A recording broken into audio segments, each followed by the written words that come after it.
Hello, my name's Freese. I'm a watchmaker, and today I'm going to be doing a sympathetic restoration of this Longines Tuna Can, a very interesting and unusual military timepiece, which has been given to me by Finest Hour.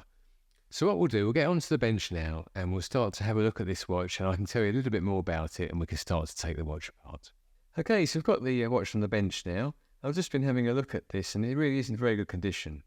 This Longines Tuna Can, obviously gets its name from the quite unusual case shape, and the case itself is in really good condition for its age. There is some brass area that you can see here, which is testament to the watch having been worn and used, probably in a military setting.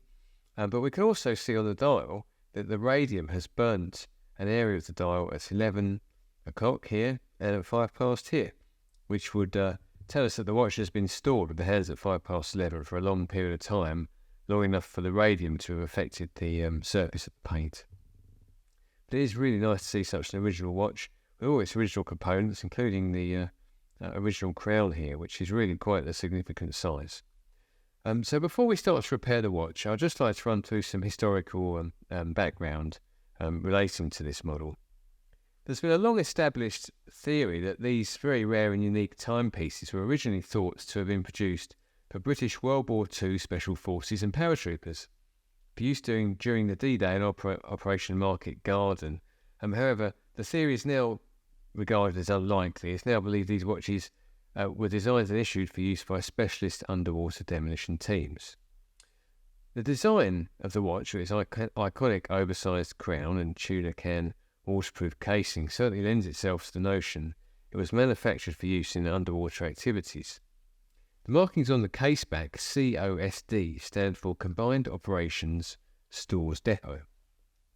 The Combined Operations Command was established in 1940 by Winston Churchill immediately after the evacuation of Dunkirk, and its sole objective was to undertake offensive operations against the enemy by a combination of land, sea and air forces. It's quite interesting that very little is known for certain about these wonderful watches and their specific history, and the purpose still remains unclear. However, what we can be sure of is that they're exceptionally rare and very difficult to find, especially in such lovely original condition as the example offered for sale here. Due to the increasing appreciation and awareness of these special watches, Longines have recently produced a homage watch based on the unique wartime design of the Tuna Can. Naturally, this has further enhanced the interest and demand for good original examples such as this one. Right, so I'll turn the watch round to show you the C.O.S.D engraved back. It says C.O.S.D, and then there's the number underneath, 2340. If we move this out of the way, I can then show you the movement. As you can see, these early Longines movements are really very attractive, and the next thing for me to do is to remove the movement and the dial and the hands from the case, and so we can take a closer look. Okay, so I've got the movement out of the case now. This is the Longines 12.68N caliber, and it really is a very attractive movement, as are all of Longines movements from this period of their production. You'll notice the nice organic shape of the train bridges. There's a train bridge here for the third and fourth wheel, and we have a separate individual cock here for the escape wheel. You can see the organic shape of them is really quite attractive. It's something you see on older pocket watches as well. It's really nicely defined movement in terms of its shape. You also have a nice beveled edge on all of the bridges as well. You'll note that the screws have all been blued. When I look at the screws closely through an eyeglass, I notice a slight variation in the colour of the bluing, which tells us that the screws were effectively finished by hand. They're not consistent. They are blued in the traditional manner using brass filings. So they've been heated over brass filings, and it's really nice to see those sort of details. And also you'll see some extra finishing on the crown wheel here. Crown wheel here and the ratchet wheel, where you have a polished beveled edge and then a radial grain to the centre. So I'm always impressed by the level of finishing on these earlier Longines movements. So my next job now is to take this apart entirely and look at all of the individual parts to see if anything has worn.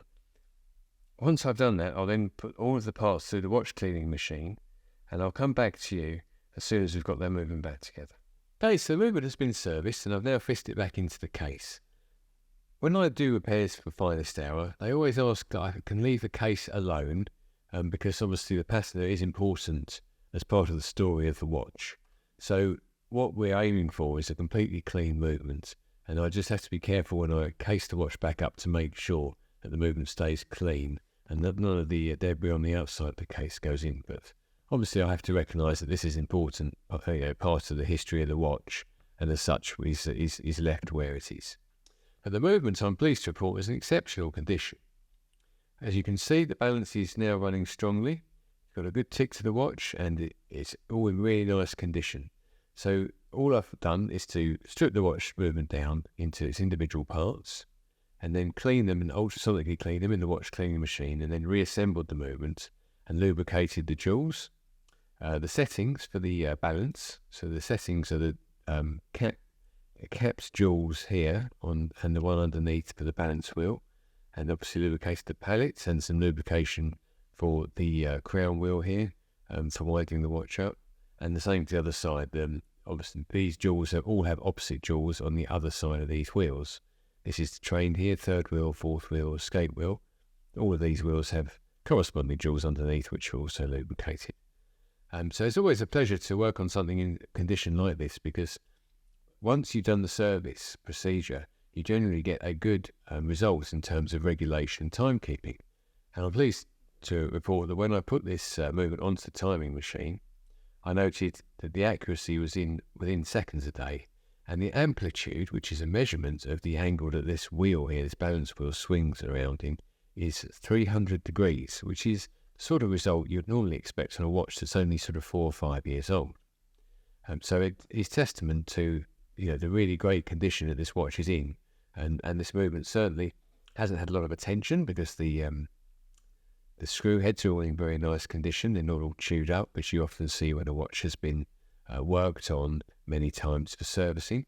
And this is something that you normally only see when a watch has been sort of sitting in a drawer or not used, because it hasn't then had the requirement for a service.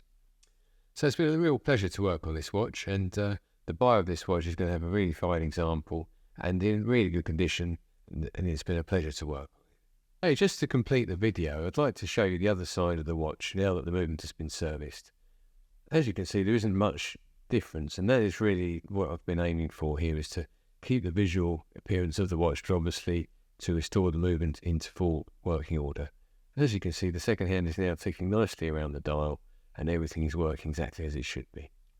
It really is nice to keep these historical artifacts in a condition that is consummate with their age and with the life that they have lived. And it's a pleasure for me to see this now working well, ticking again, and it's going to keep good time as well. So very pleased with the result, and I think that it's been a successful repair, this one.